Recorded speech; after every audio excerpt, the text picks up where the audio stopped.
کیا بائبل میں روزے رکھنے کا کوئی خاص وقت بتایا گیا ہے؟ کیا ہم نے روزے کے طریقہ کار کو غلط سمجھا ہوا ہے؟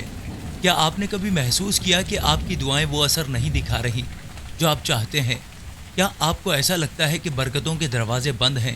کیا آپ نے کبھی سوچا ہے کہ شاید ہم نے روزے کے اصل تصور کو ہی صحیح طریقے سے نہیں سمجھا؟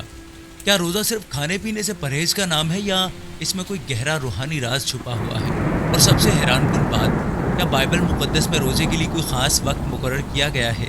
یہ وہ سوالات ہیں جن کے جواب شاید آپ نے پہلے کبھی نہ سنے ہوں، لیکن آج ہم بائبل کی روشنی میں ان تمام باتوں کا پردہ فاش کرنے والے ہیں، اور آخر میں آپ کے لیے ایک خاص دعا کرنے جا رہا ہوں جو آپ کے روزے کو برکت سے بھر دے گی۔ دوستو، بائبل میں روزہ رکھنے کی بے شمار مثالیں موجود ہیں، اور ہر بار جب کسی نے روزہ رکھا، خدا نے حیرت انگیز طریقے سے ان کو جواب دیا۔ موسیٰ نے 40 دن کا روزہ رکھا اور خدا سے براہ راست احکام عشرہ یعنی 10 احکام حاصل کیے۔ آستر نے روزہ رکھا اور خدا نے اس کی قوم کو موت سے بچایا۔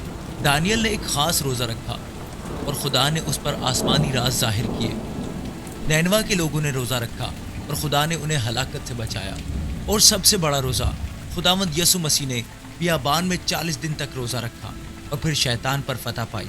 آپ نے نوٹ کیا کہ ہر بار جب کسی نے روزہ رکھا تو خدا نے مداخلت کی اور معجزے کیے اور بہت سی زندگیاں بدلی۔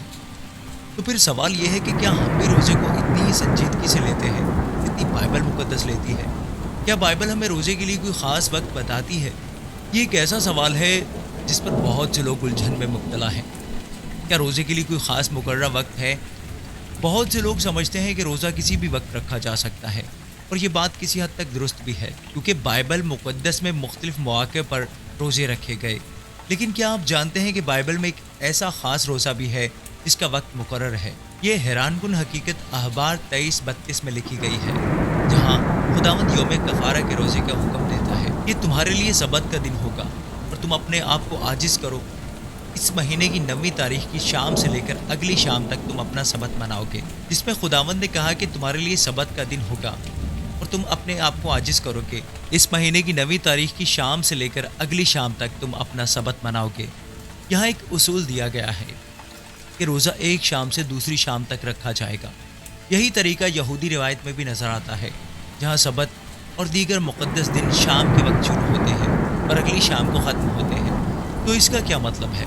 کچھ روزے ایسے ہیں جن کا وقت مقرر نہیں، جیسے دعا اور روحانی قوت کے لیے رکھے جانے والے روزے، لیکن کچھ روزے ایسے بھی ہیں جن کے مخصوص اوقات بائبل میں دیے گئے ہیں، جیسے یوم کفارہ کا روزہ۔ یہ ایک ایسی حقیقت ہے جسے زیادہ لوگ نہیں جانتے۔ تو دوستو، پھر روزے کا اصل مقصد کیا ہے؟ ہم میں سے زیادہ تر لوگ روزے کو صرف بھوکا رہنے کا عمل سمجھتے ہیں، لیکن یسوع نے ہمیں سکھایا کہ روزے کا اصل مقصد روحانی قربت ہے، نہ کہ صرف فاقہ کشی۔ بائبل مقدس میں خداوند نے فرمایا ہے، کیا وہ روزہ جو میں چاہتا ہوں یہ نہیں کہ ظالموں کی زنجیریں توڑی جائیں، جوئے کی رسیاں کھول دی جائیں اور مظلوموں کو آزاد کیا جائے اور پھر جوئے کو توڑ دیا جائے۔ یہاں پر خداوند واضح کر رہا ہے کہ روزہ صرف جسمانی نہیں بلکہ روحانی تبدیلی کا ذریعہ ہے۔ یسوع نے بھی ہمیں روزہ رکھنے کا صحیح طریقہ سکھایا۔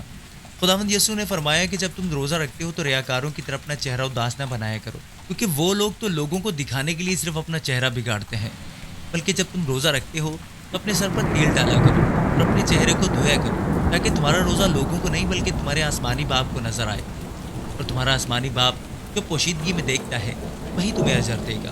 اب سوال یہ پیدا ہوتا ہے کہ کیا ہم واقعی روزے کو اس نیت سے رکھتے ہیں؟ اور اگر ہم اس نیت سے روزہ نہیں رکھتے تو ہمیں سوچنے کی ضرورت ہے۔ کیا آپ روزہ رکھنے کے لیے تیار ہیں؟ اب آپ کے سامنے بائبل کی تمام حقیقتیں آ چکی ہیں۔ آپ نے جانا کہ بائبل میں روزے کی طاقت کیا ہے۔ آپ نے سیکھا کہ کچھ روزے مقررہ وقت پر ہوتے ہیں، جیسے یوم کفارہ کا روزہ جو شام سے شام تک رکھا جاتا ہے۔ آپ نے یہ بھی سیکھا کہ روزے کا اصل مقصد جسمانی نہیں بلکہ روحانی ہے۔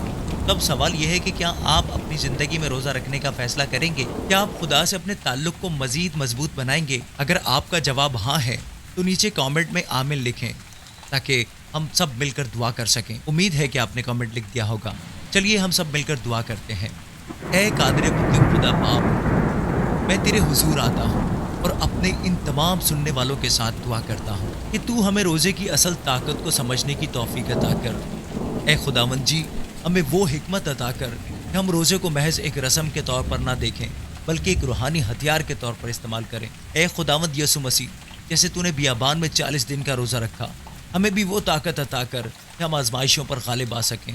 اے خداوند، جو بیمار ہیں انہیں شفا عطا کر، جو کمزور ہیں انہیں طاقت عطا کر، جو گناہوں میں پھنسے ہوئے ہیں انہیں رہائی عطا کر۔ یہ سب کچھ مانگتے اور پا لیتے ہیں تیرے بیٹے ہمارے خداوند یسوع مسیح کے نام میں، آمین۔